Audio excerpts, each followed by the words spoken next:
Olá, queridos alunos! Bem-vindos a mais uma aula de filosofia. Hoje a nossa aula de número 41.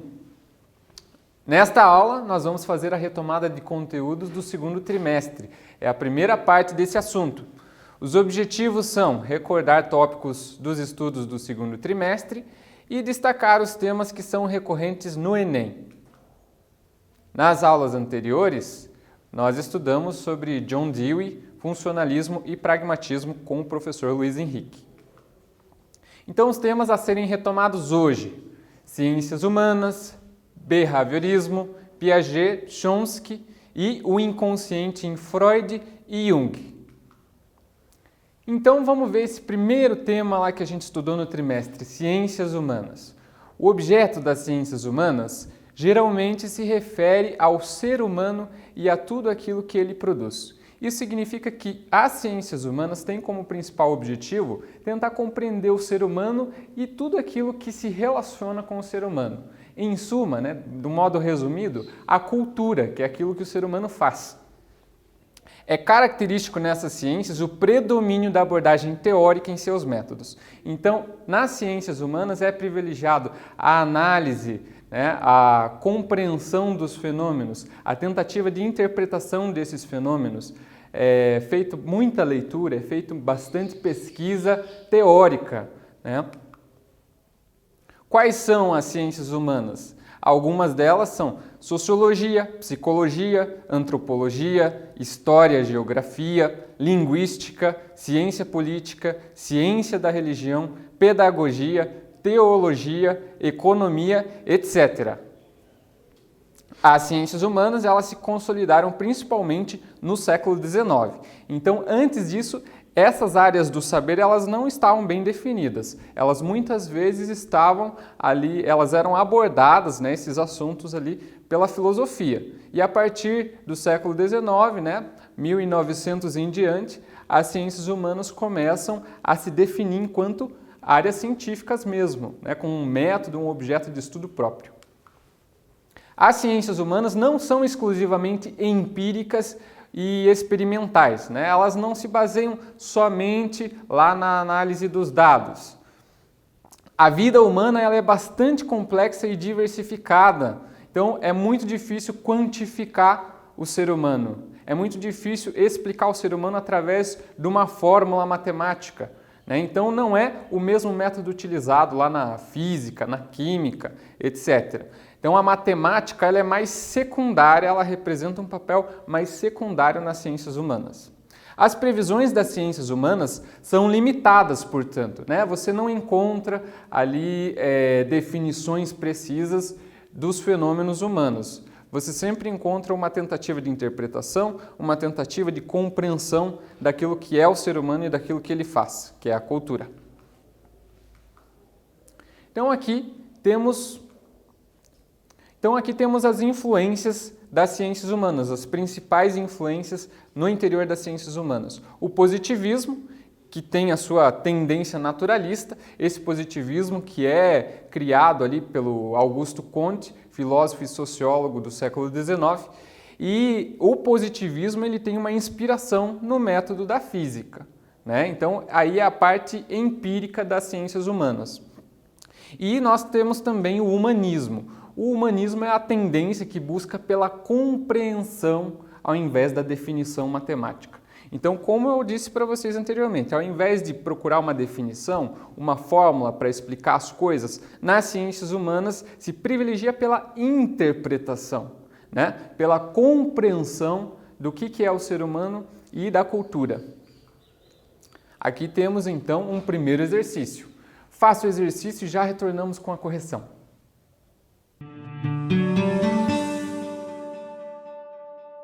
Já voltamos. Vamos ver se você acertou então esse exercício da Universidade Estadual de Londrina? Vamos fazer a leitura do enunciado. O lema da bandeira do Brasil, Ordem e Progresso, indica a forte influência do positivismo na formação política do Estado brasileiro. Assinale a alternativa que apresenta ideias contidas nesse lema. Então o que o enunciado está perguntando é o significado do lema Ordem e Progresso do positivismo. Então o que você marcou? Se você marcou a alternativa A, você acertou. Meus parabéns. é a crença na resolução dos conflitos sociais por meio do estímulo à coesão social e à evolução natural da nação. O que é coesão social? Conceito da sociologia que significa uma sociedade íntegra, uma sociedade que não apresenta conflitos. Então, essa seria a ideia básica ali do positivismo, né, com o seu lema Ordem e Progresso. Aqui temos, então, o behaviorismo. O behaviorismo é uma psicologia de tendência naturalista e o objetivo é entender as causas do comportamento do indivíduo, as circunstâncias envolvidas na origem dos comportamentos. Então, é por isso também que esse tipo de psicologia é chamado de psicologia comportamental ou comportamentalismo, porque o behaviorismo ele se preocupa com o comportamento do indivíduo, ele olha para o comportamento, aquilo que aparece na sociedade, né, e ele procura encontrar as causas que geraram esse comportamento. Então, um dos primeiros behavioristas foi o Watson. E o Watson, ele criou o behaviorismo clássico. Esse primeiro momento aí do behaviorismo estava muito baseado na relação entre estímulo e resposta. Então, procurar os estímulos, né, procurar entender quais são os estímulos corretos e ideais para você obter determinados resultados que são os comportamentos. O Skinner, já por sua vez, ele veio com a ideia do behaviorismo radical, um behaviorismo que se aprofunda, que vai até a raiz. E ele passou a considerar os processos psicológicos do indivíduo, então, nessa nova fase do behaviorismo. Então, esse behaviorismo radical, ele também leva em conta as dimensões histórica e cultural na análise do comportamento. Isso significa que o behaviorismo radical, além de se preocupar com a relação estímulo-resposta, ele também vai considerar o histórico de vida de um indivíduo, suas experiências específicas e o contexto cultural no qual esse indivíduo está inserido para entender por que os comportamentos se apresentam desta ou daquela maneira. Então, as implicações pedagógicas do behaviorismo. O behaviorismo traz as noções de reforço positivo e reforço negativo.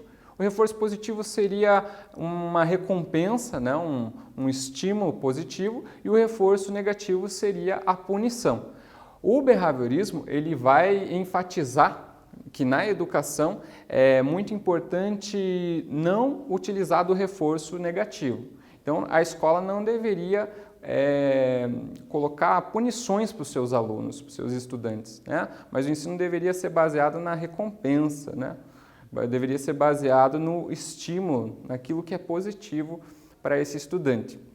A importância da interação do estudante com o meio na definição de seu aprendizado, de seu comportamento. Outro aspecto relevante do behaviorismo, quando pensado na educação, né? E o estudante ele precisa de contato, ele precisa ser estimulado para ele apresentar determinados resultados, que são comportamentos diferentes, modificações no comportamento e um aprendizado que ele vai criando a partir desses estímulos. O Skinner também criou as máquinas de aprendizagem, que eram dispositivos para estimular a atitude da aprendizagem. E com essas máquinas, o estudante ele poderia aprender de um modo autônomo, ele tinha um contato lá com esses dispositivos e esse dispositivo ele ia reforçando a aprendizagem do estudante através de recompensas. O Jean Piaget e a epistemologia genética, né? O método criado ali pelo Piaget na área da pedagogia é um método construtivista, né? Ou construtivismo. E o que é principal ali nesse método? O conhecimento ele é um processo, né? Ninguém nasce com conhecimento, mas você vai adquirindo conhecimento, você vai construindo conhecimento, por isso o nome construtivismo, em um longo processo, né? Esse processo ele também vai englobar os estágios do desenvolvimento cognitivo, que é a nossa maneira de pensar o mundo, ela também não nasce acabada, né? Mas a criança ela pensa de uma maneira, já o adolescente já tem uma outra maneira de ver as coisas, né? Na pré-adolescência, e o adulto ele também já tem um outro modo de enxergar o mundo, de conhecer o mundo. Então, o nosso conhecimento também segue essas etapas de estágios cognitivos, né? O conhecimento é construído na interação entre o sujeito e o objeto, né? Então, isso é muito importante também ali no Jean Piaget. Mas é uma relação entre sujeito e objeto, né? Há uma relação mútua entre aquilo que é conhecido e aquele que conhece, que é o estudante. O professor, né, nessa relação ali de sujeito e objeto, ele é apenas um mediador, um auxiliar da interação entre o estudante e o conhecimento científico, filosófico, artístico, ou seja, aquele conhecimento que a gente trabalha na escola. Agora o exercício número 2. Faça o exercício e já retornamos então com a resolução.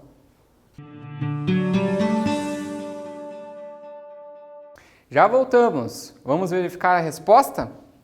Então vamos ler ali o enunciado. Qual asserção melhor representa o pensamento de Jean Piaget? O que você marcou? Se você marcou a alternativa A, você acertou. Meus parabéns. O conhecimento se dá por descobertas feitas pela própria criança. Essas descobertas dependem da interação da criança com o mundo. Se a criança não interagir com aquilo que está ao redor dela, ela não vai aprender sobre essas coisas. Agora, a gramática generativa de Noam Chomsky, que é uma teoria que ela, digamos assim, se opõe em alguns aspectos ao behaviorismo. A gramática generativa de Noam Chomsky, ela é uma teoria desenvolvida no âmbito da filosofia da linguagem, e o que ela prevê? Que o indivíduo muitas vezes é ativo e criativo na linguagem. Então, muito mais do que ser um reagente, como é o caso lá do behaviorismo, muito mais de apresentar respostas que se seguem dos estímulos, o indivíduo ele é um sujeito ativo e não somente passivo. Ele cria, ele transforma. E essa transformação está presente no âmbito da linguagem, diz o Chomsky. A gramática, de acordo com Chomsky, ela é maleável. E daí nós temos na gramática a linguagem formal e a linguagem informal ou coloquial. Só que aqui tem um aspecto interessante, porque a linguagem formal é aquela norma, né, que a gente tenta seguir nos ambientes mais formais, que parece ser inflexível. Mas a linguagem formal que nós temos hoje na língua portuguesa, ela surgiu a partir da linguagem informal. Como assim? Bom, essa língua portuguesa que nós falamos, ela é o resultado da linguagem informal do latim. Ela surge a partir de um latim que não seguia exatamente aquelas regras.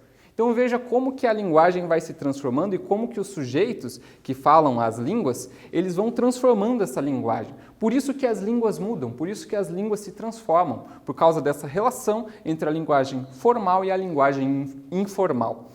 Na linguagem informal, nós criamos a linguagem formal do futuro. Então aqui existe essa crítica ao behaviorismo, né? Não é somente resposta, não é somente essa relação passiva do sujeito com o mundo, mas é uma relação ativa, aquele que age, não somente reage. Aqui tem essa imagem que ilustra um pouco essa ideia de criatividade, né? Agora temos mais um exercício. Faça o exercício e já retornamos então com a correção.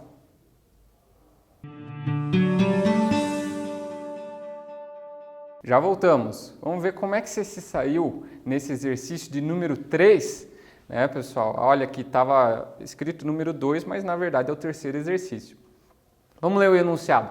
Leia o texto a seguir sobre Noam Chomsky, intelectual norte-americano.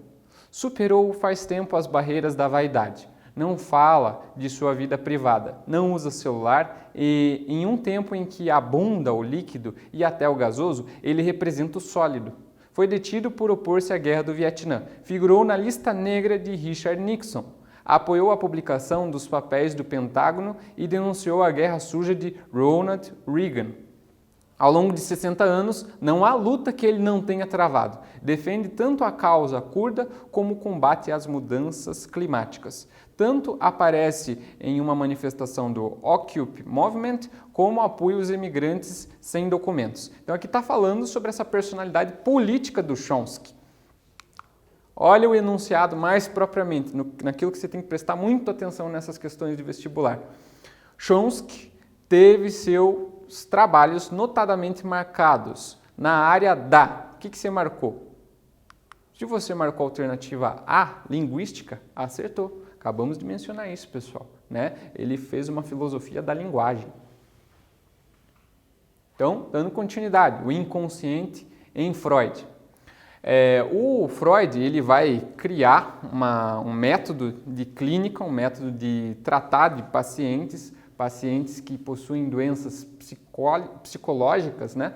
E esse método é a psicanálise, que se baseia no fundamento da cura pela fala, né? Então, se acredita na psicanálise que a partir da fala, de colocar, né, para fora ideias e desejos em forma de palavras, você vai conseguir resolver males psíquicos. O método ali criado pelo Freud, ali dentro da psicanálise, é o método da associação livre. Então, a psicanálise segue essa metodologia lá na clínica do Freud, né? E ela consiste em falar o que vem à mente, deixar o paciente falar o que aparece lá na mente na hora que ele está junto com o analista, né? Que ele fale livremente. A interpretação dos sonhos, né? Então é uma das primeiras obras de Freud, ele escreve essa obra e ele vai dizer que o inconsciente se expressa nos sonhos de uma maneira simbólica. Então aqueles conteúdos que estão na origem dos males psíquicos, eles se manifestam lá nos nossos sonhos, através de símbolos. E os componentes da psique, lá segundo Freud, seriam o id, que são os nossos impulsos, o ego, que é a nossa consciência propriamente dita, que tenta controlar as coisas, e o superego, que são os nossos valores morais internalizados. Aqui tem essa imagem do Freud no Museu de Cera de Londres, né? E aqui retrata bem como que seria o método psicanalítico. O analista ele fica sentado atrás do analisando e o analisando se deita ou se senta como ele se sentir mais confortável ali no divã e ele vai ter a liberdade para expor aquilo que se passa na mente dele. E o analista não vai poder ficar julgando, ele não vai se colocar nessa postura daquele que julga, que diz se isso é certo ou é errado. Ele vai simplesmente ouvir com empatia e vai tentar mostrar para o analisando alguns pontos ali que ele precisa repensar sobre sua vida. Então aqui o inconsciente, a ideia de inconsciente que é central no Freud. O principal conceito, principal contribuição de Freud na contemporaneidade é a noção de inconsciente. De acordo com Freud, nossa mente é semelhante a um iceberg. Por que será? Olha só essa imagem, presta bem atenção nela. Nossa consciência é apenas a parte que aparece na superfície, que, se você notar na imagem, é a parte mais pequena do iceberg.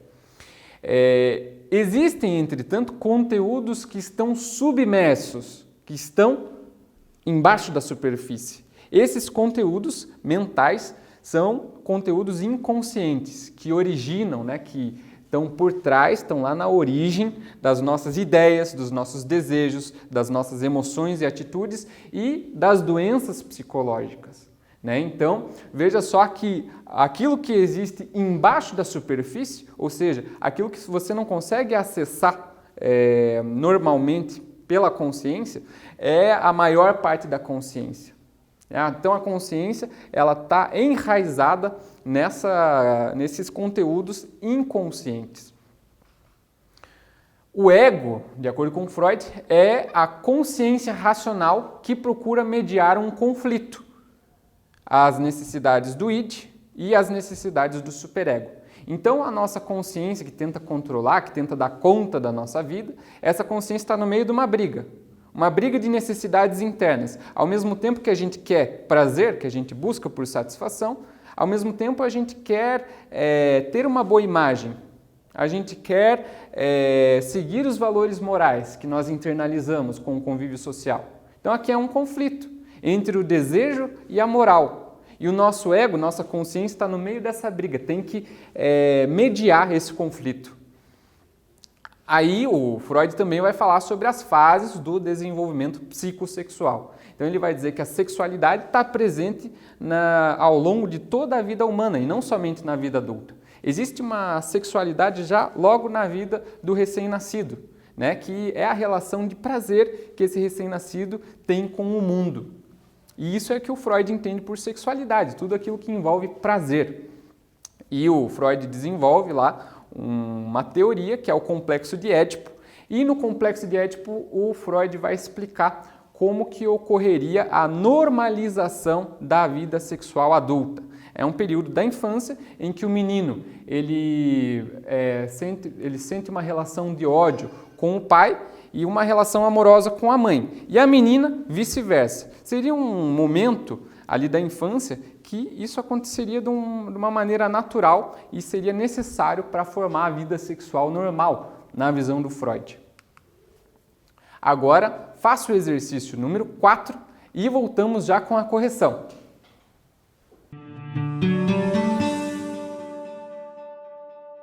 Olha só, já voltamos. Vamos ver se você acertou?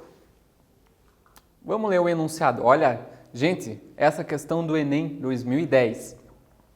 Todas as manhãs, quando acordo, experimento um prazer supremo, o de ser Salvador Dalí. Assim escreveu o pintor dos relógios moles e das girafas em chamas em 1931. Esse artista excêntrico deu apoio ao general Franco durante a Guerra Civil Espanhola e, por esse motivo, foi afastado do movimento surrealista por seu líder, André Breton. Dessa forma, Dalí criou seu próprio estilo, baseado na interpretação dos sonhos e nos estudos de Sigmund Freud, denominado método de interpretação paranoico. Esse método era constituído por textos visuais que demonstram imagens. O que você marcou? O que são essas imagens? Se você marcou a alternativa B, do onírico, que misturava sonho com realidade e inconsciente com um universo único ou pessoal, você acertou. Meus parabéns. Olha lá, gente, uma dica importante para o Enem. O Enem exige bastante vocabulário. Para a gente adquirir vocabulário, leitura, olhar no dicionário as palavras que a gente ainda não conhece. Você poderia ter matado a charada dessa questão simplesmente sabendo o que significa onírico. Onírico é tudo aquilo que tem a ver com o sonho. E a gente viu ali que no enunciado falava bastante sobre Freud, sobre o inconsciente, né? Então aqui o sonho ali para a psicanálise do Freud é fundamental. Então aqui você conseguiria matar a charada só sabendo o que é onírico. Agora temos ali alguns aspectos para relembrar do inconsciente em Jung. O inconsciente coletivo e o inconsciente individual. O Jung distinguiu, né, entre essas duas formas de inconsciente. Os complexos, de acordo com Jung, são conjuntos de vivências com carga emocional que influem sobre a nossa vida, que são influentes na nossa vida. O que isso significa? Né? Com as tuas vivências, você vai se relacionando com o mundo, vai encontrar situações prazerosas, alegres, situações desprazerosas. Todas essas vivências, muitas delas, às vezes, elas se tornam inconscientes. Só que mesmo sendo inconscientes, continuam a influenciar, né, a tua vida normal, a tua vida consciente. As tuas ações, as tuas atitudes, né, os teus pensamentos. E para a gente resolver, muitas vezes, problemas psicológicos, a gente precisaria tornar os complexos conscientes, né? Aí o Jung também vai falar sobre os arquétipos. Os arquétipos são modelos de personalidade. Então aqui, os complexos são os conteúdos do inconsciente individual e os arquétipos são os conteúdos do inconsciente coletivo, que são modelos de personalidade. Olha lá então, o inconsciente, de acordo com Jung, se apresenta em camadas. Na camada mais superficial, nós temos a consciência. Né? Na camada intermediária, nós já temos o inconsciente individual, que é o resultado das nossas vivências, da nossa relação com o mundo. E numa camada ainda mais profunda, tem o inconsciente coletivo, que é o resultado das vivências coletivas de toda a humanidade. E lá você encontra modelos de ação, modelos de vida. Né? Lá você encontra uma figura de herói, uma figura de velho sábio, uma figura de sombra, uma figura de maternidade ali representada pela Iemanjá na foto. Então veja, todas esses modelos de vida, essas imagens, Elas estão lá no inconsciente coletivo, camada mais profunda da nossa psique. Esta foi a aula de hoje e vejo vocês na próxima.